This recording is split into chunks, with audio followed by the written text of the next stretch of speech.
Video में देख सकते हो मेरे भाई, ये गांव देहात की वीडियो है। अक्सर गांव देहात में लोग डूब जाते हैं, देख सकते हो मेरे भाई। एक लड़का डूब रहा होता है, बगल से लड़का जा रहा होता है, वो लड़का अपना मोटरसाइकिल रोक के इस भाई को बचा लेता है। मैं उन माँ बाप से कहना चाहता हूँ कि अपने अपने बच्चों पे नजर रखे।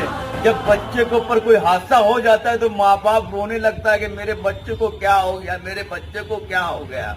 आप लोग देख सकते हो मेरे भाई, ऐसे ऐसे बहुत सारे ऐसे कांड होते हैं। तो अपने अपने बच्चों पे नजर रखें और पानी में जाने से मना करें अपने बच्चों को।